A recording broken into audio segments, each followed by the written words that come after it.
ಎಲ್ಲರಿಗೂ ನಮಸ್ತೆ ಫ್ರೆಂಡ್ಸ್. ಈ ವಿಡಿಯೋದಲ್ಲಿ ಇವತ್ತಿನ ಪ್ರಚಲಿತ ವಿದ್ಯಮಾನಗಳ ಮಾಹಿತಿಯನ್ನು ನೋಡುವ. ಮೊದಲನೆಯ ಪ್ರಶ್ನೆ, ಯಾವ ರಾಜ್ಯದಲ್ಲಿ ವಾಟ್ಸಪ್ ಆಧಾರಿತ ಆಡಳಿತ ವೇದಿಕೆ ಮನಮಿತ್ರ ಅನ್ನು ಪ್ರಾರಂಭಿಸಲಾಗಿದೆ?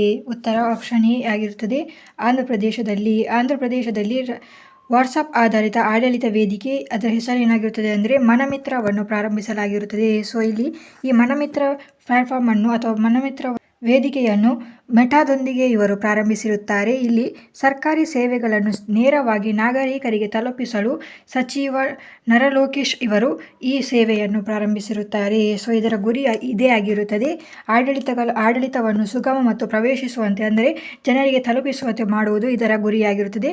ಹೆಸರು ನೆನಪಿಟ್ಟುಕೊಳ್ಳಿ, ಮನಮಿತ್ರ ಯೋಜನೆಯಾಗಿರುತ್ತದೆ ಅಥವಾ ಮನಮಿತ್ರ ಪ್ಲಾಟ್ಫಾರ್ಮ್ ಆಗಿರುತ್ತದೆ. ಇದು ವಾಟ್ಸಪ್ ಮೂಲಕ ಆಡಳಿತವನ್ನು ನೀಡಲು ಆಂಧ್ರಪ್ರದೇಶವು ಮೆಟಾದೊಂದಿಗೆ ಪ್ರಾರಂಭಿಸಿರುವ ಒಂದು ಯೋಜನೆಯಾಗಿರುತ್ತದೆ. ಈ ಮಾಹಿತಿಯನ್ನು ನೆನಪಿಟ್ಟುಕೊಳ್ಳಿ. ಮುಂದಿನ ಪ್ರಶ್ನೆ ನೋಡಿ, ನೀರು ಮತ್ತು ಮಣ್ಣಿನ ಸಂರಕ್ಷಣೆಯ ಬಗ್ಗೆ ಜಾಗೃತಿ ಮೂಡಿಸಲು ಕೇಂದ್ರವು ಯಾವ ಉಪಕ್ರಮವನ್ನು ಪ್ರಾರಂಭಿಸಿದೆ? ಉತ್ತರವು ಆಪ್ಷನ್ ಸಿ ಆಗಿರುತ್ತದೆ, ವಾಟರ್ ಶೇಡ್ ಯಾತ್ರಾ ಎನ್ನುವ ಒಂದು ಉಪಕ್ರಮವನ್ನು ಅಥವಾ ಒಂದು ಯಾತ್ರೆಯನ್ನು ನೀರು ಮತ್ತು ಮಣ್ಣಿನ ಸಂರಕ್ಷಣೆ ಬಗ್ಗೆ ಜಾಗೃತಿ ಮೂಡಿಸಲು ಕೇಂದ್ರವು ಪ್ರಾರಂಭಿಸಿರುತ್ತದೆ. ಸೊ ಇಲ್ಲಿ ಈ ಕೇಂದ್ರ ಗ್ರಾಮಾಭಿವೃದ್ಧಿ ಸಚಿವರಾದ ಶಿವರಾಜ್ ಸಿಂಗ್ ಚೌಹಾಣ್ ಅವರು ಹೈಬ್ರಿಡ್ ಮಾದರಿಯಲ್ಲಿ ರಾಷ್ಟ್ರವ್ಯಾಪಿ ಉಪಕ್ರಮವಾಗುವ ಈ ವಾಟರ್ ಶೇಡ್ ಯಾತ್ರೆಗೆ ಚಾಲನೆಯನ್ನು ನೀಡುತ್ತಿದ್ದಾರೆ.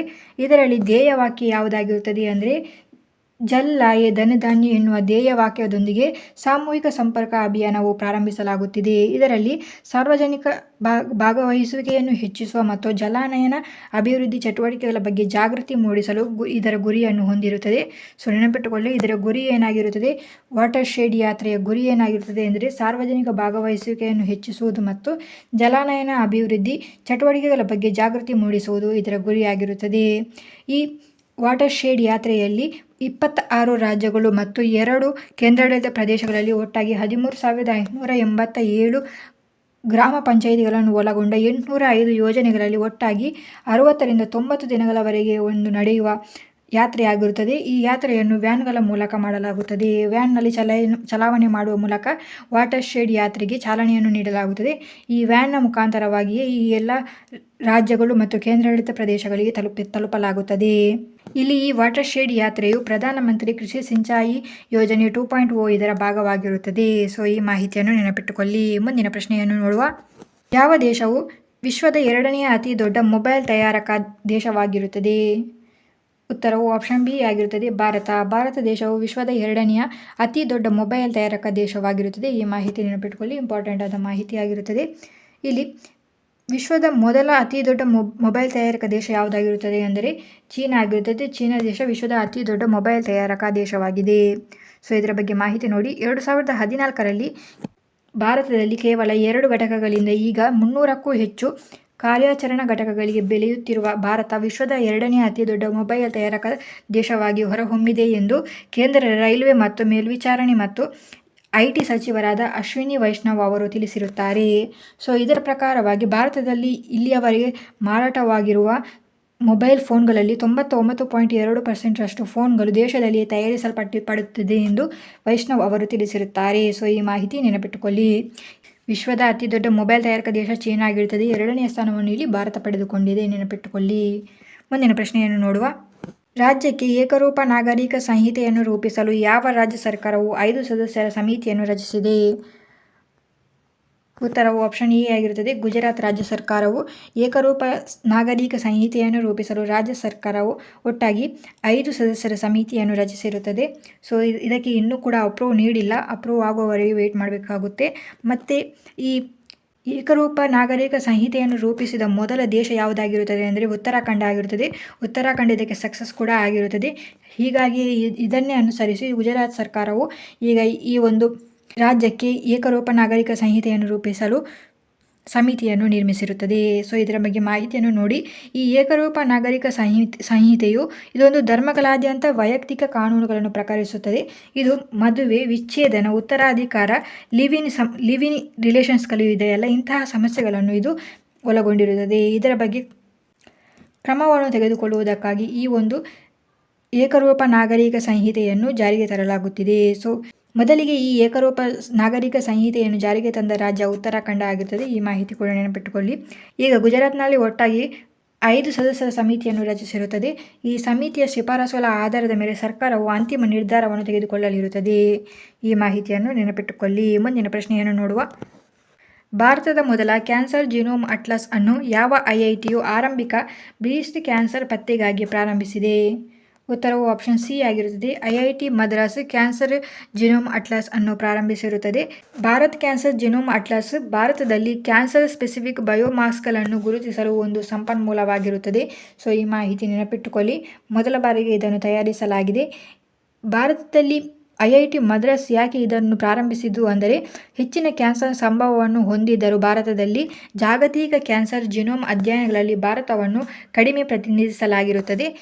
ಹಾಗಾಗಿ ಭಾರತದಲ್ಲಿ ಪ್ರಚಲಿತದಲ್ಲಿರುವ ಕ್ಯಾನ್ಸರ್ಗಳ ಜಿನೋಮಿಕ್ ಆರ್ಕಿಟೆಕ್ಚರ್ ಅನುಪಸ್ಥಿತಿಯಲ್ಲಿ ಭಾರತೀಯ ಕ್ಯಾನ್ಸರ್ಗಳಿಂದ ನಿರ್ದಿಷ್ಟ ಆನುವಂಶಿಕ ರೂಪಾಂತರಗಳನ್ನು ಸಮರ್ಪಕವಾಗಿ ಸೆರೆಹಿಡಿಯಲಾಗುವುದಿಲ್ಲ ಮತ್ತು ಯಾವುದೇ ರೋಗನಿರ್ಣಾಯಕ ಕಿಟ್ಗಳು ಮತ್ತು ಔಷಧಗಳ ಅಭಿವೃದ್ಧಿಗೆ ಪಟ್ಟಿ ಮಾಡಲಾಗಿರುವುದಿಲ್ಲ. ಹೀಗಾಗಿ ಭಾರತದಲ್ಲಿ ವಿವಿಧ ಕ್ಯಾನ್ಸರ್ಗಳಿಗೆ ಜಿನೋಮಿಕ್ ಲ್ಯಾಂಡ್ಸ್ಕೇಪ್ನಲ್ಲಿನ ಅಂತರವನ್ನು ತುಂಬುವ ಸಲುವಾಗಿ IIT ಮದ್ರಾಸ್ 2020ರಲ್ಲಿ ಕ್ಯಾನ್ಸರ್ ಜಿನೋಮ್ ಕಾರ್ಯಕ್ರಮವನ್ನು ಪ್ರಾರಂಭಿಸಿರುತ್ತದೆ. ಹಾಗೆ ಈಗ 2025ರಲ್ಲಿ ಭಾರತ್ ಕ್ಯಾನ್ಸರ್ ಜಿನೋಮ್ ಅಟ್ಲಸ್ ಭಾರತದಲ್ಲಿ ಕ್ಯಾನ್ಸರ್ ಸ್ಪೆಸಿಫಿಕ್ ಬಯೋಮಾರ್ಕರ್ಸ್ಗಳನ್ನು ಗುರುತಿಸುವ ಒಂದು ಸಂಪನ್ಮೂಲವಾಗಿ ಹೊರಹೊಮ್ಮಿದೆ. ಸೊ ಈ ಮಾಹಿತಿಯನ್ನು ನೆನಪಿಟ್ಟುಕೊಳ್ಳಿ, ಇಂಪಾರ್ಟೆಂಟ್ ಆದ ಮಾಹಿತಿಯಾಗಿರುತ್ತದೆ.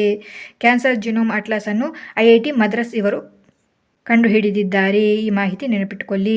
ಮುಂದಿನ ಪ್ರಶ್ನೆಯನ್ನು ನೋಡುವ. ಬಲವಂತ, ವಂಚನೆ ಮತ್ತು ಪ್ರಚೋದನೆಯಿಂದ ನಡೆಸಲಾಗುವ ಧಾರ್ಮಿಕ ಮತಾಂತರಗಳನ್ನು ತಡೆಯಲು ಯಾವ ರಾಜ್ಯ ಸರ್ಕಾರವು ಮಸೂದೆಯನ್ನು ಮಂಡಿಸಿದೆ? ಉತ್ತರ ಆಪ್ಷನ್ ಡಿ ಆಗಿರುತ್ತದೆ. ರಾಜಸ್ಥಾನ ರಾಜ್ಯ ಸರ್ಕಾರ ಮಂಡಿಸಿರುತ್ತದೆ. ರಾಜಸ್ಥಾನ ರಾಜ್ಯ ಸರ್ಕಾರವು ಬಲವಂತ, ವಂಚನೆ ಮತ್ತು ಪ್ರಚೋದನೆಯ ಮೂಲಕ ಧಾರ್ಮಿಕ ಮತಾಂತರಗಳನ್ನು ತಡೆಯುವ ಗುರಿಯಿಂದ ಕಾನೂನುಬಾಹಿರ ಧರ್ಮ ಮತಾಂತರ ನಿಷೇಧ ಮಸೂದೆ 2025 ಪರಿಚಯಿಸಿದೆ. ಸೊ ಈ ಮಾಹಿತಿ ನೆನಪಿಟ್ಟುಕೊಳ್ಳಿ. ಕಾನೂನುಬಾಹಿರ ಧರ್ಮ ಮತಾಂತರ ನಿಷೇಧ ಮಸೂದೆ 2025 ರಾಜಸ್ಥಾನ ಇದನ್ನು ಜಾರಿಗೆ ತಂದಿದೆ. ಸೊ ಈ ಮಸೂದೆಯನ್ನು ಯಾಕೆ ತರಲಾಗಿದೆ ಅಂದರೆ, ಸರ್ಕಾರವು ಇದನ್ನು ಬಲವಂತ, ವಂಚನೆ ಮತ್ತು ಪ್ರಚೋದನೆಯ ಮೂಲಕ ಧಾರ್ಮಿಕ ಮತಾಂತರಗಳನ್ನು ತಡೆಯುವ ಗುರಿಯಿಂದಾಗಿ ಈ ಮಸೂದೆಯನ್ನು ಜಾರಿಗೆ ತಂದಿದ್ದಾರೆ. ಸೊ ಇಲ್ಲಿ ಈ ಮಸೂದೆಯ ಅಡಿಯಲ್ಲಿ ಅಪರಾಧಿಗಳಿಗೆ 10 ವರ್ಷಗಳವರೆಗೆ ಜೈಲು ಶಿಕ್ಷೆ ಆಗುತ್ತದೆ ಮತ್ತು 50,000 ರೂಪಾಯಿವರೆಗೆ ದಂಡ ವಿಧಿಸಲಾಗುತ್ತದೆ.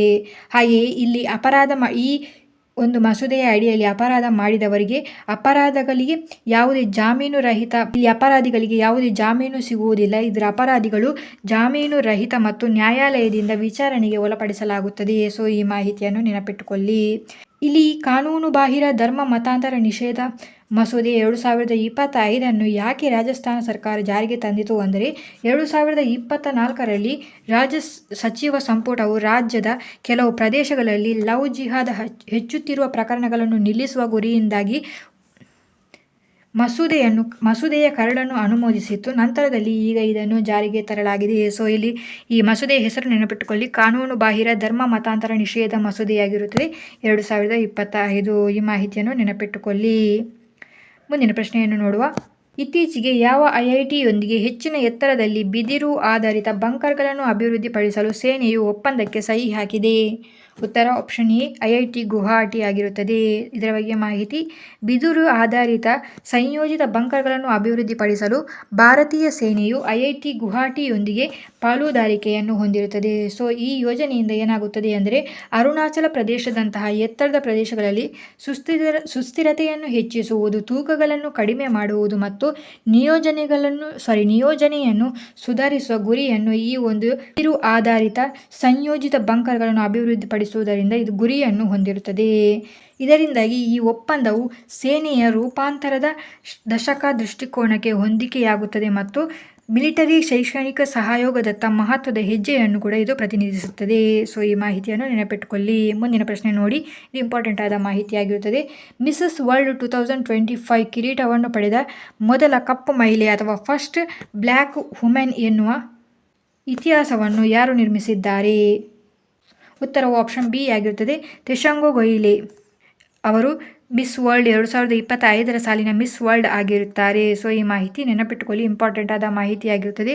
ಸೊಮೋಟೋದಲ್ಲಿ ಜನಿಸಿದ ಟೈಗೆ ಗೇಲೆ ಅವರು ಲಾಸ್ ವೇಗಸ್ನಲ್ಲಿ ನಡೆದ ಗ್ರ್ಯಾಂಡ್ ಫಿನಾಲೆಯಲ್ಲಿ ಮಿಸೆಸ್ ವರ್ಲ್ಡ್ 2025 ಪ್ರಶಸ್ತಿಯನ್ನು ಗೆದ್ದ ಮೊದಲ ಕಪ್ಪು ಮಹಿಳೆ ಎಂಬ ಹೆಗ್ಗಳಿಕೆಗೆ ಪಾತ್ರರಾಗಿರುತ್ತಾರೆ. ಸೊ ಈ ಮಾಹಿತಿ ಇಂಪಾರ್ಟೆಂಟ್ ಆಗಿರುತ್ತದೆ, ನೆನಪಿಟ್ಟುಕೊಳ್ಳಿ.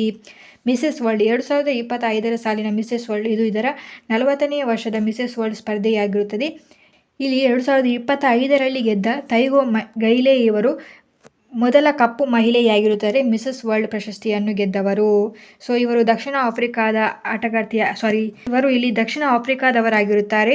ದಕ್ಷಿಣ ಆಫ್ರಿಕಾದಿಂದ ಇದು 2ನೆಯ ಪ್ರಶಸ್ತಿಯಾಗಿರುತ್ತದೆ. ಮಿಸೆಸ್ ವರ್ಲ್ಡ್ನಲ್ಲಿ 2016 ಕ್ಯಾಂಡೀಸ್ ಅಬ್ರಹಾಂ ಅವರು 2016 ದಕ್ಷಿಣ ಆಫ್ರಿಕಾವನ್ನು ಪ್ರತಿನಿಧಿಸುವ ಮೂಲಕ ವರ್ಲ್ಡ್ ಮಿಸೆಸ್ ಅವಾರ್ಡನ್ನು ಗೆದ್ದಿದ್ದರು. ಸೊ 2ನೇ ಬಾರಿ ದಕ್ಷಿಣ ಆಫ್ರಿಕಾದಿಂದ ಈ ಪ್ರಶಸ್ತಿಯನ್ನು ಗೆದ್ದುಕೊಂಡಿದ್ದಾರೆ ಟೈಗೆ ಗೈಲೆ ಅವರು. ಸೊ ಈ ಮಾಹಿತಿಯನ್ನು ನೆನಪಿಟ್ಟುಕೊಳ್ಳಿ. ಮುಂದಿನ ಪ್ರಶ್ನೆಯನ್ನು ನೋಡುವ. ಎಲ್ಲ ಅಧಿಕಾರಿಗಳು ಸರ್ಕಾರಿ ಮತ್ತು ಅರೆ ಸರ್ಕಾರಿ ಕಚೇರಿಗಳಲ್ಲಿ ಮಾತನಾಡಲು ಮಹಾರಾಷ್ಟ್ರ ಸರ್ಕಾರವು ಯಾವ ಭಾಷೆಯನ್ನು ಕಡ್ಡಾಯಗೊಳಿಸಿದೆ? ಉತ್ತರವು ಆಪ್ಷನ್ ಡಿ ಆಗಿರುತ್ತದೆ, ಮರಾಠಿ ಭಾಷೆ. ಮಹಾರಾಷ್ಟ್ರ ಸರ್ಕಾರವು ಸರ್ಕಾರಿ, ಅರೆ ಸರ್ಕಾರಿ, ಸ್ಥಳೀಯ ಸರ್ಕಾರಿ ಸಂಸ್ಥೆಗಳು ಮತ್ತು ಸರ್ಕಾರಿ ಅನುದಾನಿತ ಕಚೇರಿಗಳಲ್ಲಿ ಎಲ್ಲ ಅಧಿಕೃತ ಸಂವಹನಗಳಲ್ಲಿ ಮರಾಠಿ ಭಾಷೆಗಳನ್ನು ಬಳಸುವುದು ಕಡ್ಡಾಯಗೊಳಿಸಲಾಗಿರುತ್ತದೆ. ಸೊ ಈ ಮರಾಠಿ ಭಾಷೆಯ ಬಗ್ಗೆ ಹಿನ್ನೆಲೆಯನ್ನು ನೋಡುವ. 1960ರಲ್ಲಿ ಈ ಮರಾಠಿ ಭಾಷೆಯನ್ನು ಮಹಾರಾಷ್ಟ್ರದ ಅಧಿಕೃತ ಭಾಷೆಯಾಗಿ ಗೊತ್ತುಪಡಿಸಲಾಗಿರುತ್ತದೆ. ಹಾಗೆಯೇ 2024ರಲ್ಲಿ ಮರಾಠಿ ಶಾಸ್ತ್ರೀಯ ಭಾಷೆಯ ಸ್ಥಾನಮಾನವನ್ನು ಕೂಡ ಇದು ಸಾಧಿಸಿರುತ್ತದೆ. ಸೊ ಈ ಮಾಹಿತಿಯನ್ನು ನೆನಪಿಟ್ಟುಕೊಳ್ಳಿ. ಮುಂದಿನ ಪ್ರಶ್ನೆ ನೋಡಿ. ವಿದೇಶಿ ಪ್ರಜೆಗಳಿಗಾಗಿ ಭಾರತ ಸರ್ಕಾರ ಇತ್ತೀಚೆಗೆ ಯಾವ ಹೊಸ ವೀಸಾ ವರ್ಗವನ್ನು ಪ್ರಾರಂಭಿಸಿದೆ? ಉತ್ತರವು ಆಪ್ಷನ್ ಡಿ ಆಗಿರುತ್ತದೆ, ಆಯುಷ್ ವೀಸಾ ಎನ್ನುವ ಒಂದು ಹೊಸ ವೀಸಾ ವರ್ಗವನ್ನು ಪ್ರಾರಂಭಿಸಿರುತ್ತದೆ. ಇದರ ಬಗ್ಗೆ ಮಾಹಿತಿಯು ಆಯುರ್ವೇದ, ಯೋಗ, ಪ್ರಕೃತಿ ಚಿಕಿತ್ಸೆ, ಯುನಾನಿ, ಸಿದ್ಧ ಮತ್ತು ಹೋಮಿಯೋಪತಿಯಂತಹ ಸಾಂಪ್ರದಾಯಿಕ ಭಾರತೀಯ ವೈದ್ಯಕೀಯ ವ್ಯವಸ್ಥೆಗಳ ಅಡಿಯಲ್ಲಿ ಚಿಕಿತ್ಸೆ ಪಡೆಯಲು ಬಯಸುವ ವಿದೇಶಿ ಪ್ರಜೆಗಳಿಗೆ ಭಾರತ ಸರ್ಕಾರವು ಹೊಸ ಆಯುಷ್ ವೀಸಾ ವರ್ಗವನ್ನು ಪರಿಚಯಿಸಿರುತ್ತದೆ. ಸೊ ಈ ಉಪಕ್ರಮವು ವೈದ್ಯಕೀಯ ಮೌಲ್ಯ ಪ್ರಯಾಣಗಳನ್ನು ಸುಗಮಗೊಳಿಸುವ ಮತ್ತು ಭಾರತವನ್ನು ಸಾಂಪ್ರದಾಯಿಕ ಔಷಧದ ಜಾಗತಿಕ ಕೇಂದ್ರವಾಗಿ ಉತ್ತೇಜಿಸುವ ಗುರಿಯನ್ನು ಹೊಂದಿರುತ್ತದೆ. ಸೊ ಈ ಮಾಹಿತಿಯನ್ನು ನೆನಪಿಟ್ಟುಕೊಳ್ಳಿ. ಇದಾಗಿತ್ತು ಇವತ್ತಿನ ವಿಡಿಯೋ. Thank you.